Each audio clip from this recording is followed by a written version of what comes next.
하나님의 말씀은 신약성경 마가복음 11장이 되겠습니다. 마가복음 11장 27절에서 33절까지 신약성경 74쪽 마가복음 11장 27절에서 33절까지 저와 여러분이 한 절씩 교독하시겠습니다. 그들이 다시 예루살렘에 들어가니라. 예수께서 성전에서 거니실 때에 대제사장들과 서기관들과 장로들이 나와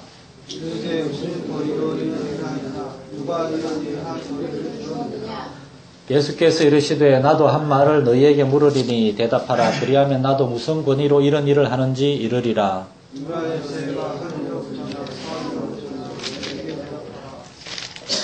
그들이 서로 의논하 이르되 만일 하늘로부터라 하면 어찌하여 그를 믿지 아니하였느냐 할 것이니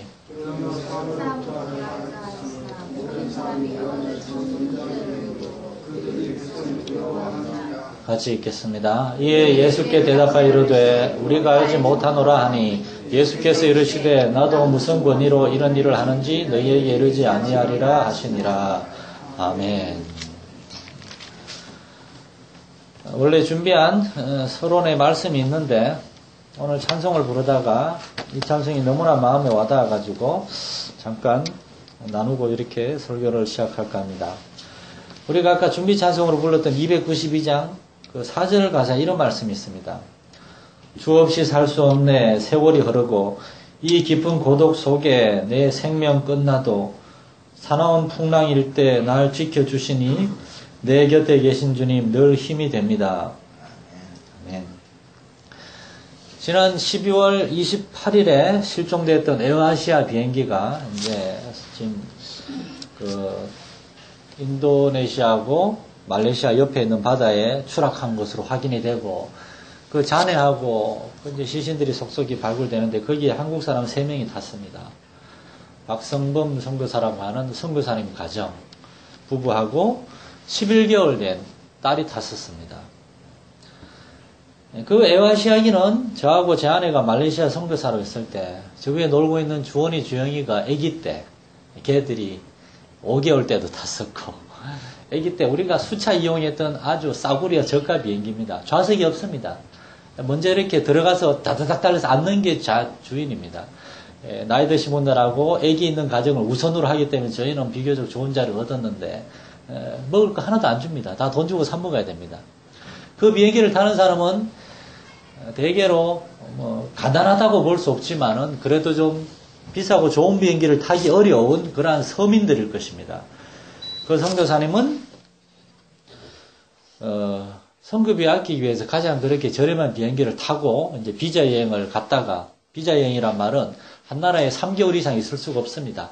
3개월이 되면 나갔다가 다시 들어와야지 또 3개월 살 수 있다는 거주 비자를 찍어줍니다.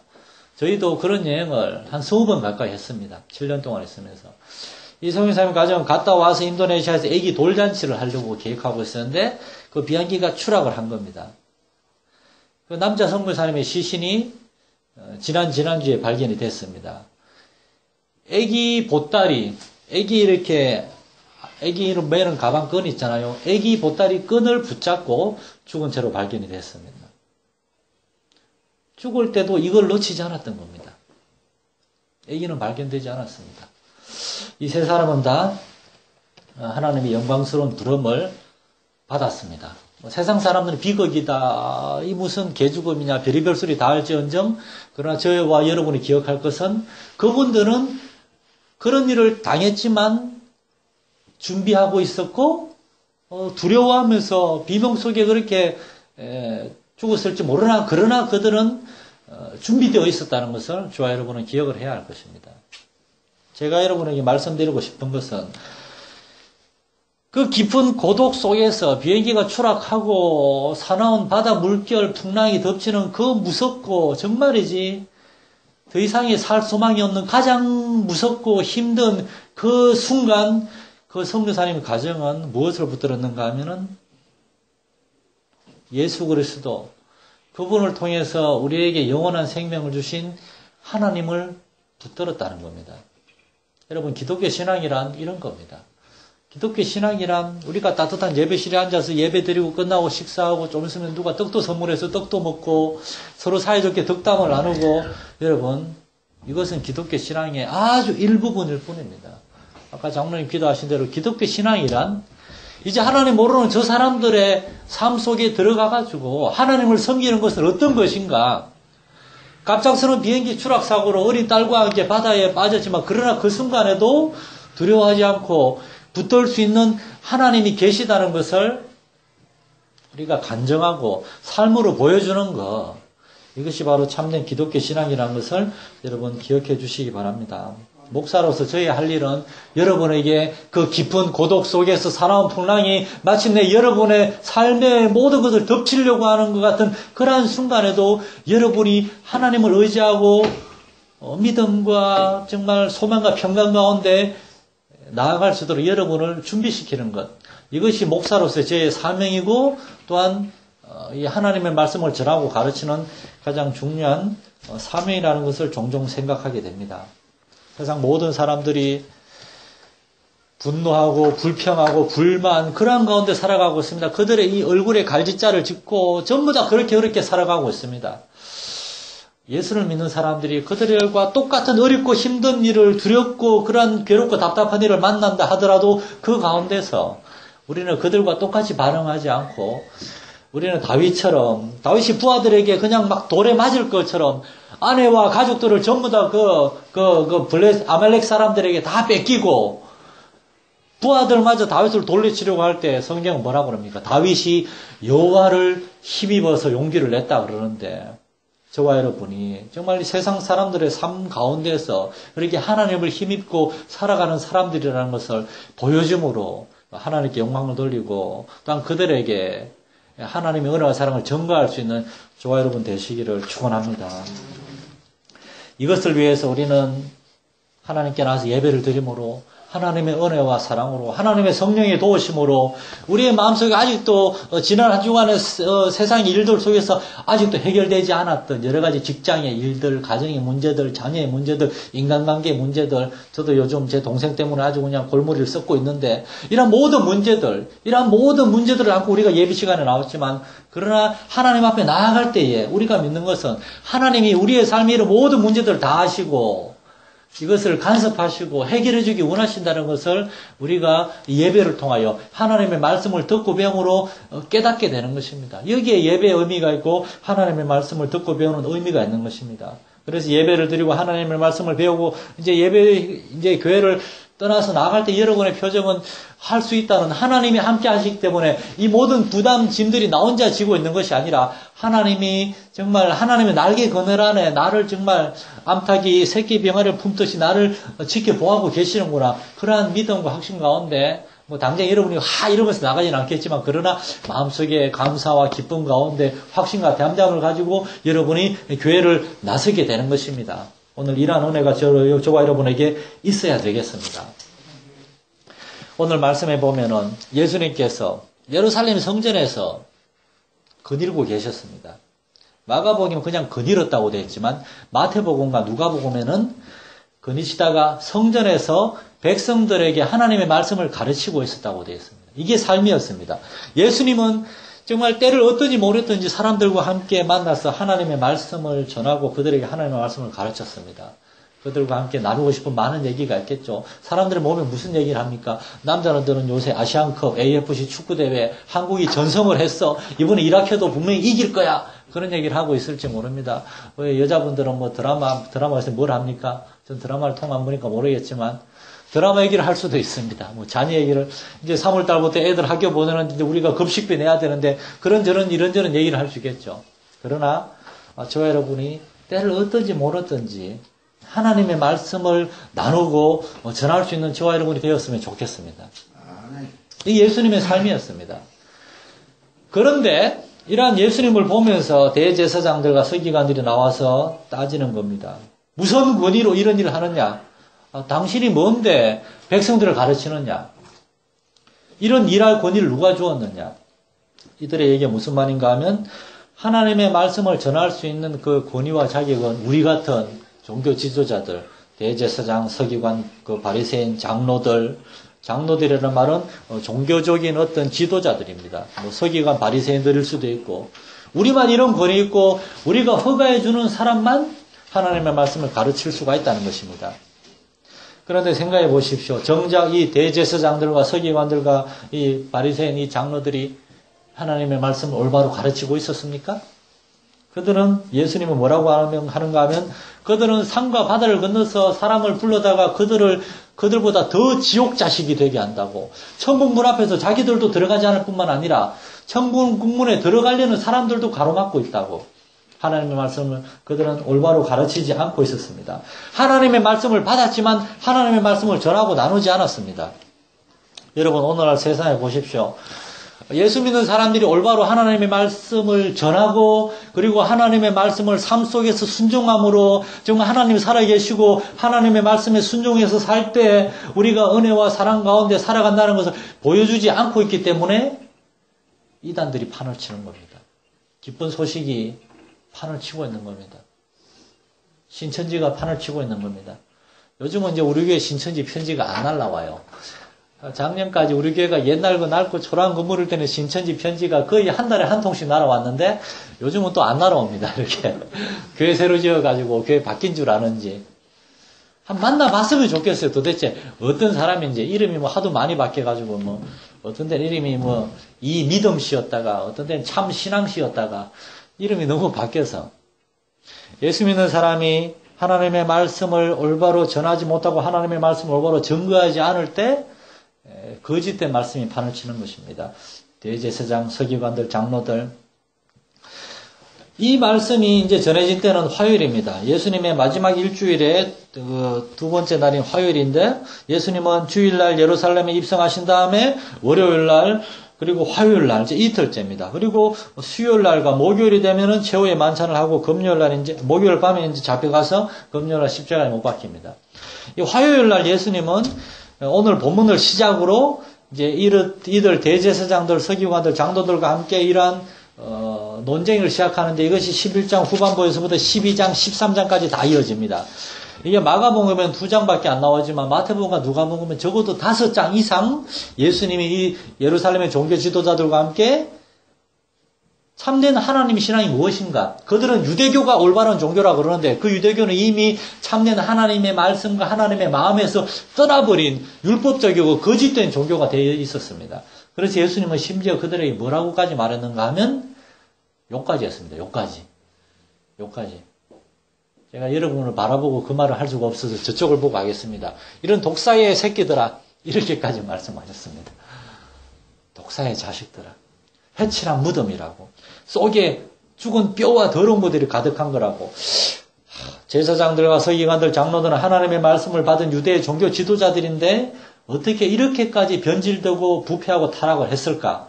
그것을 우리가 이제 12장과 13장에 걸쳐서 공부하게 될 것이고 오늘 우리가 보고 싶은 것은 그들이 예수님께 따지고던 그 주제 무슨 권위로 하나님의 말씀을 가르치는가? 하나님의 말씀을 받았고 하나님의 말씀을 전하고 하나님의 말씀을 나누는 이 일이 도대체 누구에게 주어졌는가 그것을 한번 우리가 살펴보려고 합니다. 예수님과 유대 종교 지도자들의 논쟁의 시작은 바로 하나님의 말씀 그 자체였습니다. 그리고 여러분 사탄 마귀가 오늘날 저와 여러분의 삶 가운데서 가장 교활하게 역사하는 게 뭔지 아십니까? 우리로 하여금 하나님의 말씀을 읽지 못하게 하고 듣지 못하게 하고 하나님의 말씀을 기억하지 못하게 하는 겁니다. 너무나 자주 이 얘기를 해서 여러분한테 죄송한 마음도 있지만 지난 몇 년 동안 저는 한국 교회의 어떤 커다란 변화와 흐름을 봅니다. 그 중에 가장 두드러진 변화가 뭔지 아십니까? 여러 가지 많은 변화가 있습니다. 주일학교하고 청년부가 줄어들고 교회 내 프로그램들이 점점 이렇게 옛날에 울면서 기도하고 뜨겁게 찬송하고 그런 거였는데 지금은 웃고 춤추고 그런 재미있는 프로그램으로 점점 변질되고 변질이라는 말을 쓰면 좀 미안하지만 우리 한수하고 태수 형제 얼마 전에 성탄절 여기 어떤 교회 가서 막 박수치고 찬양하고 하는데 보니까 막 둘이 신나가지고 열심히 하더라고요. 우리 교회에서는 막 이러고 인상만 쓰고 있었는데 젊은이들이 그런 거 좋아합니다. 예. 그러나 너무 그쪽으로 가고 있다는 거. 여러 가지가 있지만 여러분 제가 볼 때 가장 두드러진 한국교회 변화는 뭔가 하면은 설교 시간이 짧아지고 있다는 겁니다. 설교 시간이. 제가 중학교 1학년 때부터 이제 어른 예배를 드리기 시작했는데, 그때 제가 기억하기에 설교 시간이 보통 45분에서 길면 1시간까지 갔습니다. 예배가 11시에 시작하면 항상 12시 반에 딱 끝났어요. 예배가 무조건 1시간 반으로 정해져 있었어요. 제가 뭐 태어나기 전이나 더 옛날에는 더 길었다 그럽니다. 듣지 않으니까. 그리고 그때 제가 부흥회 가면 부흥회 설교가 보통 2시간에서 3시간이었습니다. 부흥회가 보통 한 3, 4시간 했어요. 근데 요즘 보면은 제가 몇 년 동안 제가 인터넷으로 여러 서울의 큰 교회 목사님들 설교를 듣고 해도 설교가 전부 다 25분, 30분입니다. 30분 넘어가면 큰일 납니다. 예배 시간은 11시에서 12시까지입니다. 제가 오늘 오후에 저 어떤 병원에 설교하러 가는데 그 병원의 원목 전도사님이 그러시더라고요. 목사님, 제가 참 정말 죄송하지만 설교는 20분만 해주세요.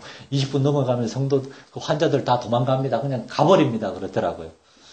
오늘 목사님들도 다 15분, 20분만 한다 그러더라고요. 그래서 제가 뭐 여기 와서 초대받았는데 제가 제 마음대로 1시간씩 할 수가 있습니까? 걱정하지 마십시오. 20분 안에 딱 끝내겠습니다. 절벽 설교 끝내겠습니다. 그랬는데, 옛날에 제 어머니가 참 권사님인데 근처에 어떤 젊은 목사님이 새로 부임하셨는데 정말 훌륭한 목사님이라고. 뭐가 그렇게 훌륭해 하니까 헌신예배 오시는데 헌신예배 설교를 15분 했다고. 얼마나 짧고 은혜가 됐는지 모르겠다고. 무슨 얘기 했냐 그러니까 본문은 기억 안 나는데 이런 얘기를 했다 그러면 설교자는 한 예화만 기억이 나더라고요.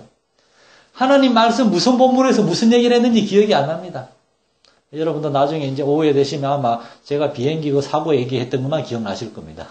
예수님이 예루살렘의 성전에서 제사장 유대 종교 지도자들과 함께 하나님의 말씀을 놓고 싸움했다는 얘기 기억 안 날 겁니다. 그 젊은 성교사님 불쌍해라. 그 얘기만 기억날지 모릅니다. 하나님의 말씀을 사람들이 듣지 못하게 만들고 텔레비를 보세요. 영화나 드라마 같은 거 1시간 반, 2시간 쭉쭉 합니다. 축구도 2시간 이상 합니다. 그러면 눈에 불을 켜고 집중해서 볼 수 있지만 설교를 30분 이상 듣기가 점점 힘들어집니다. 저는 이건 하나의 훈련이요 습관이라고 생각합니다. 저 뒤에 계신 우리 박한준 집사님이 서울에서 섬기시는 교회는 예수비전교회인데 그 교회 담임 목사님은 제 친구입니다. 안희한 목사라고. 중학교 때 큰 사고로 팔을 하나 잃고 이거 읽고 완전히 삶이 가장 바닥에 내려갔는데 그 가운데서 하나님을 뜨겁게 만나고 정말 엄청나게 성경을 많이 읽고 성경을 좀 그렇게 많이 외우는 친구는 처음 봤어요. 그냥 자기 말로 한 1000구절 정도 외운다 그러더라고요. 굉장히 이렇게 그런 친구인데 그 친구의 특징이 있습니다. 설교가 엄청나게 길어요. 설교가 길어요. 제가 그 교회에 있을 때 제가 그 교회에서 이렇게 협동 목사로 한 1년 반 정도 섬긴 적이 있는데 설교 길게 하는 거는 상관없답니다. 그렇지만 설교 희말이 없이 하면 난리 납니다. 막 설교 뜨겁게 해야 된다고 이렇게 저한테 엄청나게 강조를 했었는데 그 교회는 설교가 아직도 막 뜨겁고 깁니다. 이렇게. 그러니까 그게 이렇게 막 지금 부흥하고 있죠, 집사님? 우리 장모님이 거기 다니시는데 너무 좋아하세요. 그러나 대부분의 교회들에서 점점 이렇게 짧아지고 이렇게 되다 보면은 이제 점점 더 짧아지게 되어 있습니다. 저는 마지노선이 30분이라고 생각해요. 저도 사실 굉장히 설교를 길게 하는 편이지만 제가 말레이시아에 선교사로 있을 때 말씀드렸잖아요. 1시간 반 했다고. 제가 말리어를 그냥 뜨듬뜨듬 하면서 설교를 1시간 반 했습니다. 그런데 웃기는 거는, 재미있는 거는 제가 이제 재작년에 말레이시아 잠깐 갔다 왔잖아요. 그때 청년들 몇 명 만났는데 제가 옛날에 했던 설교를 다 기억하고 있어요. 너무 길게 하니까 애들이 머릿속에 한 일이 박힌 거예요, 그냥. 제가 창세기를 가지고 한 1년 가까이 했었거든요. 노아의 홍수 사건만 가지고도 설교를 3번, 4번 했으니까 노아의 홍수에 무슨 일이 있었는지 걔들은 다 기억하고. 말레이시아 사람들 성경 뒷다 안 읽거든요. 당장에 듣기는 입에는 쓰고 그렇지만 시간이 지나면 가장 그것이 기억에 많이 나고 가장 어렵고 힘들고 그러할 때 가장 위기의 순간에 절박한 순간에 여러분 기억나는 거는 머릿속에 깊이 박혀있는 그 하나님의 말씀인 줄을 여러분 믿으시기 바랍니다. 중국이 옛날에 그 공산당이 목회자들 엄청 박해할 때 그때 그 중국의 신학교에서는 학생들 이렇게 훈련시켰답니다. 성경을 다 외우라 그랬대요. 언제 잡혀갈지 모르니까. 공산당 감옥에 잡혀가면 성경부터 압수해요. 성경 못 읽게. 외웠답니다. 그리고 어떤 시골 마을들에서는 그 말에서 제일 똑똑한 어린애를 성경책이 없어요. 저기 성경책이 있는 도시에 보내가지고 한 6개월 동안 성경을 다 외우라 그럽니다. 외우고 나서 걔가 돌아오면 예배 시간 되면 걔가 성경을 한 구절 쭉 암송을 해요. 그러면 그걸 가지고 목사님이 설교를 해요. 성도들이 예, 그 성경에 그게 어디에 나오지? 그럼 걔가 주르륵 암송을 한답니다. 옛날에 중국은 그런 교회였습니다. 그러니까 중국 교회가 그 공산당의 핍박 속에서도 막 부흥하고 성장을 했죠. 우리 교회도 아무리 작고 그래도 어떻게든 어린 예배를 빠뜨리지 않으려고 그러고 하나님의 말씀을 가르치고 그런 이유는 훈련입니다. 습관입니다. 하나님의 말씀을 소홀히 하고 교회 나와서 예배 드리고 여러 가지 행사와 프로그램이 있는데 게임하고 놀고 보물찾기 하고 박수치고 춤추고 노래하고 다 있는데 하나님의 말씀을 배우는 시간은 5분도 안 돼요. 이러면 애들 머릿속에 하나님의 말씀은 중요하지 않게 인식이 되는 겁니다. 나중에 애들이 커가지고 대학에 가고 군대 가고 그랬을 때 거기에서 정말 외롭고 답답하고 힘들 때 내 예수 믿는 사람인데 어떻게 해야 되지? 그때 그들에게 주어진 기도원 성경 같은 그거 하나 들고 그걸 막 그냥 꾸준히 읽을 수 있는 그런 아이로 만들려면은 지금부터 훈련을 시켜야 되는 겁니다. 예수님은 이 제사장들과 이들이 네가 무슨 거들이 하나님의 말씀을 가르쳤느냐 그랬을 때 사실은 굉장히 화가 나셨습니다. 그래서 그들과 본격적으로 한번 싸우고 싶었지만 그들의 그 따지고 하는 질문이 너무나 가치가 없는 질문이라서 나도 너에게 묻겠다. 요한의 세례가 하늘로부터냐 사람으로부터냐. 세례 요한은 그 당시 모든 유대인들이 다 알고 존경하는 갈릴리와 예루살렘의 중간에 있는 요단강에서 세례를 베풀었기 때문에 심지어 서당 바리새인들도 와서 요한에게 세례를 받았거든요. 그 요한의 세례는 누가 봐도 분명한 하늘로부터 온 세례인데 그걸 인정하자니까 자기들의 이렇게 권위가 이렇게 좀 땅에 떨어지는 것 같고 그래서 이렇게 인정을 못 하겠는 거예요. 대답하지 않으니까 예수님이 나도 무슨 권위로 이런 일을 하는지 너에게 이르지 않겠다. 다시 말해서 너희의 질문에 대답할 가치도 없다. 왜냐하면은 하나님의 말씀은 제사장들과 서기관들, 이 장로들에게만 주어진 것이 아니라 모든 하나님을 믿는 백성들에게 주어졌기 때문입니다. 여러분, 정말 놀라운 것은 이 종교 지도자들이 이렇게 자기들만 하나님의 말씀을 전하고 가르칠 권위가 있다 그러고 성도들은 하나님의 말씀을 가지고 서로 얘기도 못하게 했잖아요. 이 예수님의 제자들이 나중에 교회를 세워가지고 초대교회가 생겨나고 초대교회가 나중에 발전해가지고 이제 사도들의 교회가 되고 그것이 나중에 이제 로마 교회가 되고 했잖아요. 그 로마 교회가 되면서 로마 교회가 나중에 한 일이 뭔지 아십니까?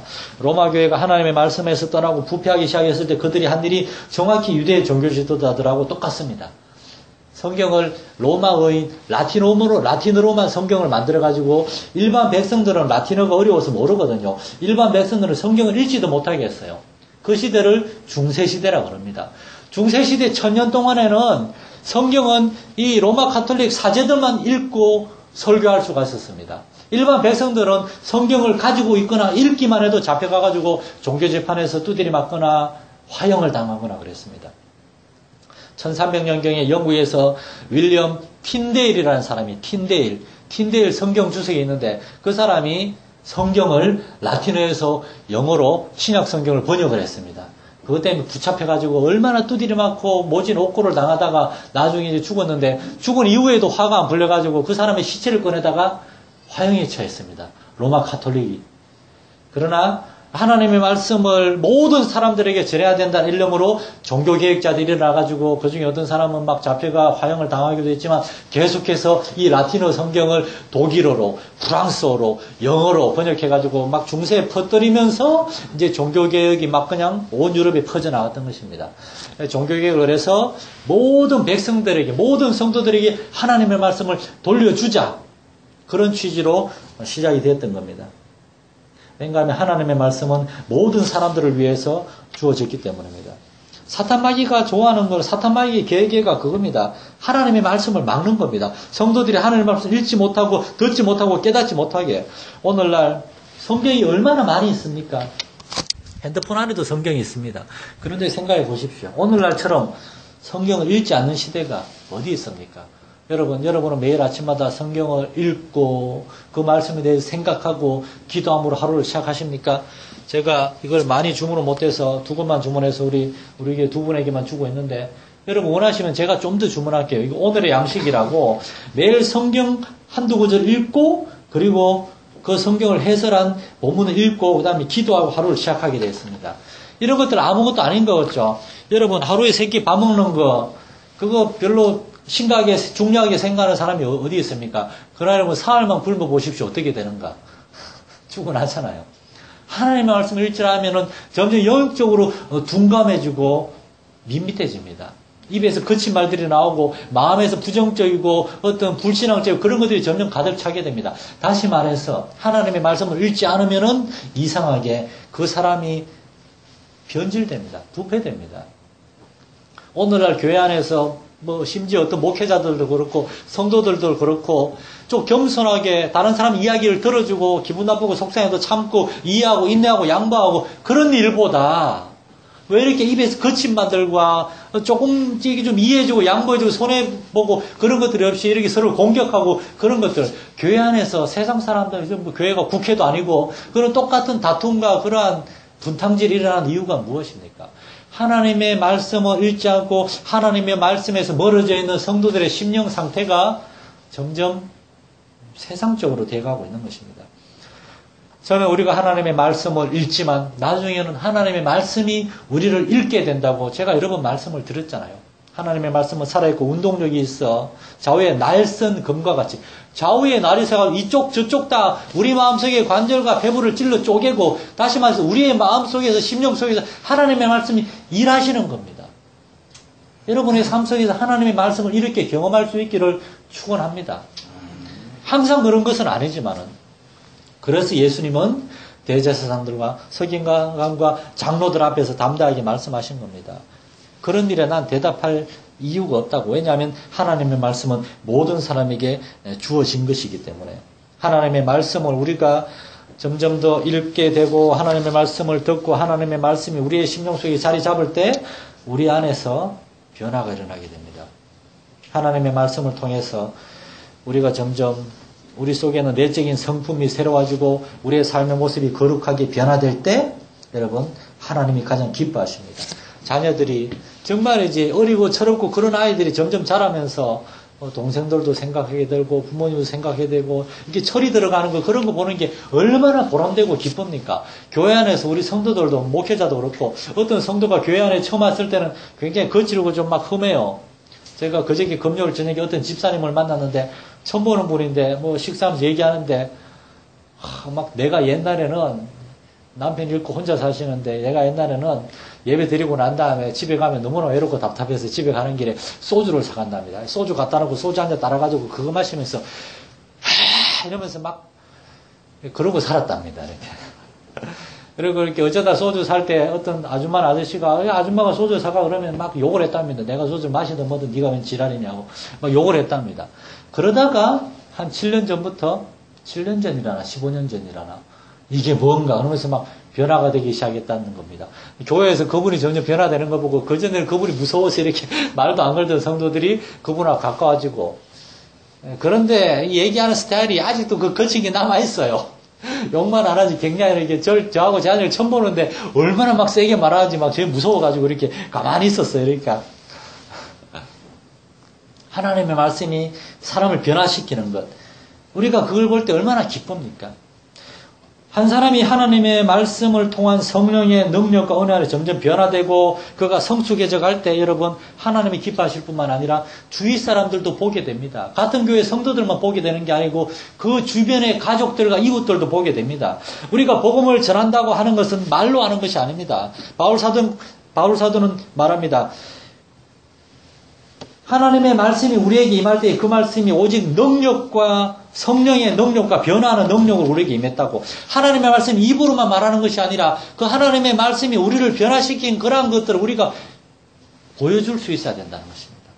거기에서 참된 전도가 일어나는 것입니다. 그래서 바울 사도는 예수 믿는 사람들의 정의를 뭐라고 합니까? 고린도에 있는 하나님의 교회 곧 그리스도 예수 안에서 거룩하여지고 성도라 부르심 받은 자들 이것이 바로 참된 그리스도인의 정의라는 것입니다. 하나님의 말씀을 통한 성령의 능력으로 점점 변화되는 것. 이 말씀이 저와 여러분에게 주어졌습니다. 마태복음 26장 18절에 보면 예수님께서 말씀하십니다. 하늘과 땅의 모든 권세를 내게 주셨으니 그러므로 너희는 가서 모든 민족으로 제자를 삼고 아버지와 아들과 성령의 이름으로 세례를 주고 내가 너에게 분부한 모든 것을 가르쳐 지키게 하라. 저와 여러분 모두에게 하나님의 말씀이 주어졌습니다. 우리 교회의 표어는 하나님의 말씀이 이끄시는 교회입니다. 우리는 하나님의 말씀을 듣고 배우고 우리가 삶 속에서 하나님의 말씀에 순종함으로 우리 자신이 변화되고 우리 자신이 정말 새로워지고 그러한 것들이 겉으로 나타나고 그래서 하나님께 영광을 돌리고 나아가서 하나님의 말씀을 다른 사람들에게 전가함으로 하나님의 살아계심을 사람들에게 보여줘야 되겠습니다. 이것이 참된 전도입니다. 우리 하나님께서 우리에게 이 말씀을 주셨습니다. 이 말씀을 삶 속에서 경험하고 이 말씀을 전가함으로 하나님께 영광을 돌릴 수 있는 저와 여러분 되시기를 축원합니다. 살아계신 하나님 아버지, 하나님의 말씀을 전하시는, 예수님이 말씀을 전하시는 그러한 것을 보고 제사장들과 바리새인들과 서기관들은 예수님을 비난했습니다. 그러나 그것은 너무나 어처구니 없는 일이었습니다. 왜냐하면 그 제사장들과 서기관들이 해야 될 일이 바로 하나님의 말씀을 전하고 가르치는 일이었는데 오히려 그 일을 하는 예수님을 비난했기 때문입니다. 오늘날 교회는 과연 하나님의 말씀을 받았는데 이 하나님의 말씀을 올바로 경험하고 있고 이 하나님의 말씀을 올바로 전하고 있습니까? 우리의 삶을 돌아보게 하여 주옵소서. 우리에게 주어진 하나님 우리에게 주신 귀한 말씀을 우리가 더욱더욱 사랑하고 읽고 듣고 묵상하고 순종함으로 우리 한 사람 한 사람 변화되게 하여 주옵소서. 그리고 하나님의 말씀을 말로만이 아니라 삶으로 증거할 수 있는 우리 성도들 되게 하여 주시옵소서. 우리 주 예수님의 이름으로 기도드립니다. 아멘. 찬송가 320장 찬양하시면서 예물 올려드리겠습니다.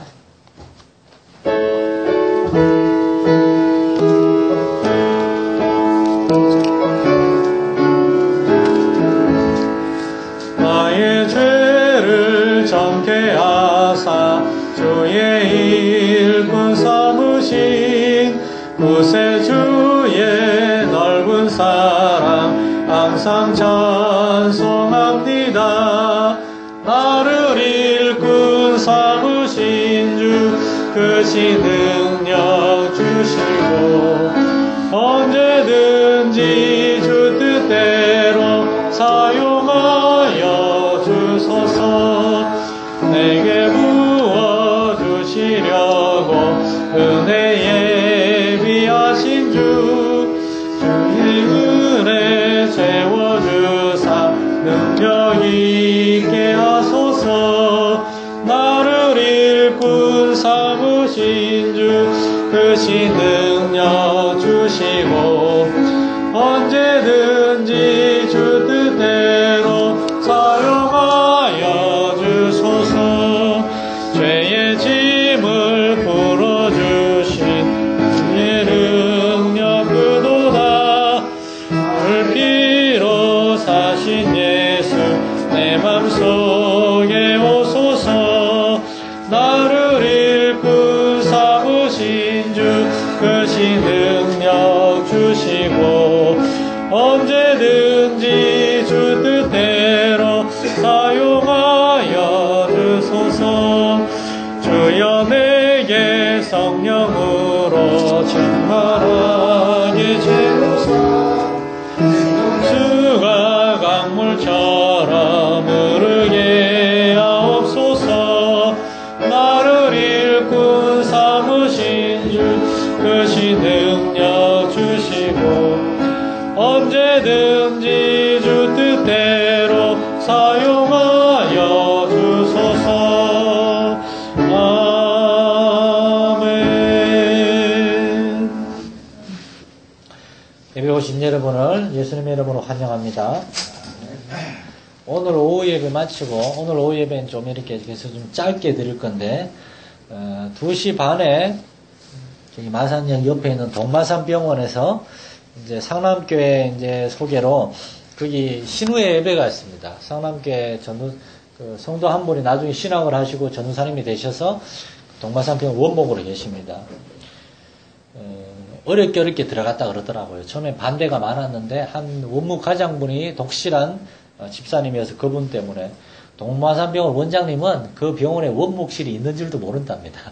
병원에 와보지도 않기 때문에 중간중간에 어려운 일이 많았지만 7년 동안 유지가 되어 왔는데 마산에는 몇몇 교회들이 돌아가면서 예배를 인도하는데 마산 3.1교회가 이제 재작년 12월부터 목사님이 안 계시잖아요.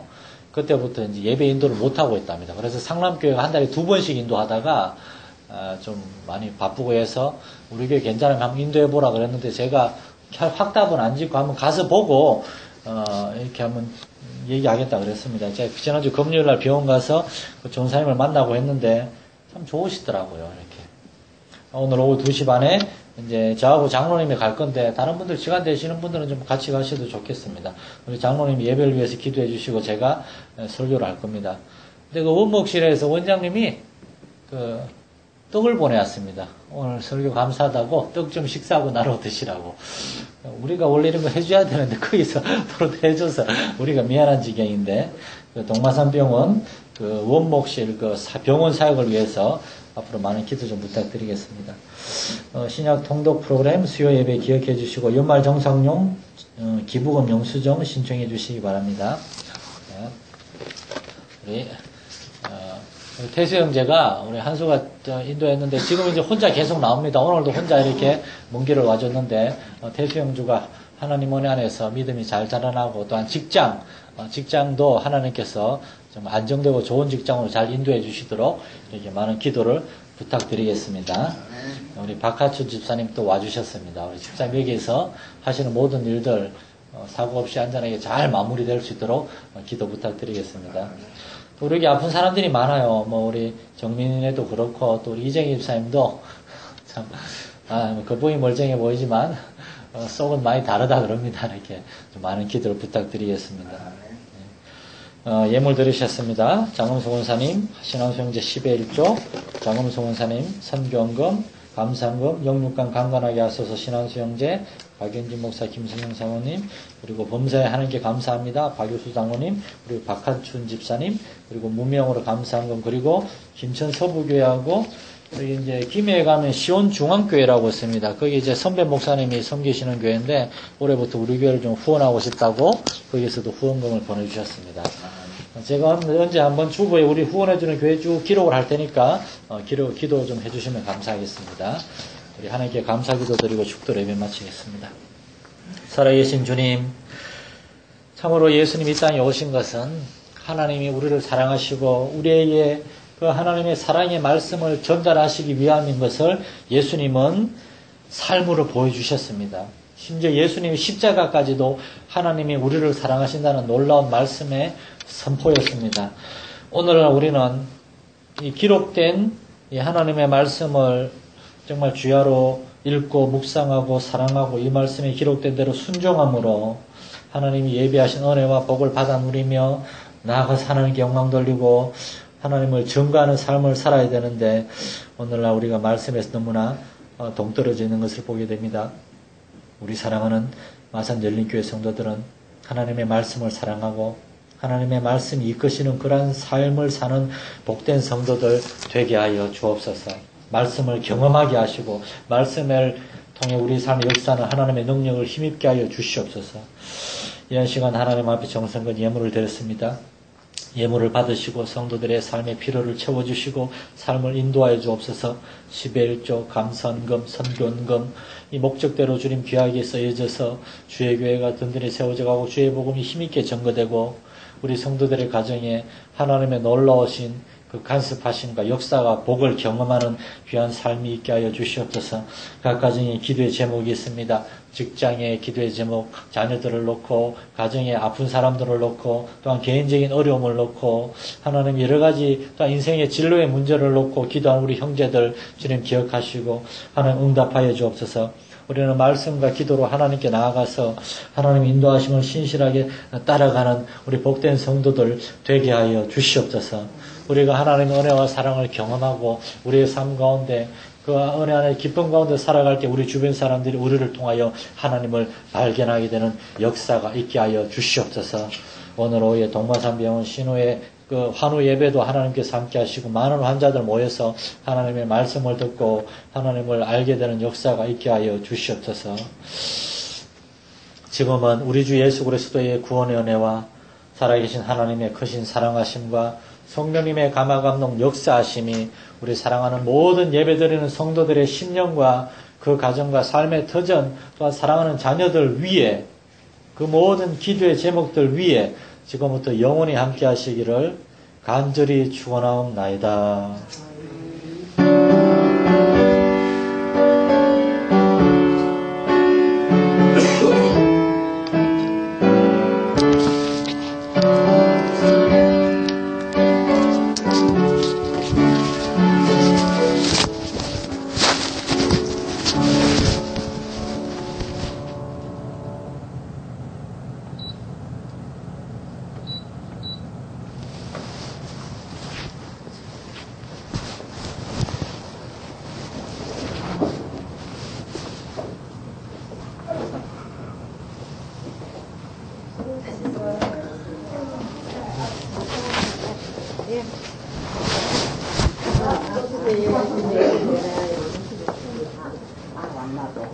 왔습니다. 많이 크겠네, 손이.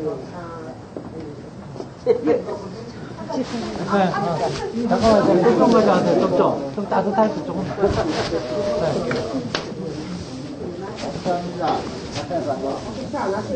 식사 안 하시죠?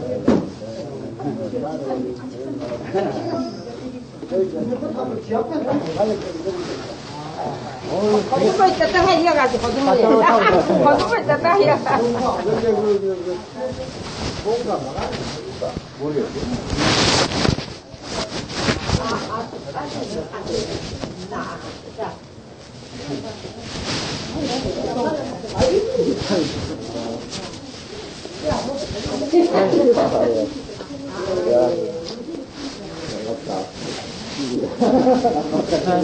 친구예요, 왜? 반갑다, 친구야. 반갑다, 친구야. 친구예요? 하나님 만나면 아니라, 뒷단계 해줄 데가 모르는 다 해줄 거.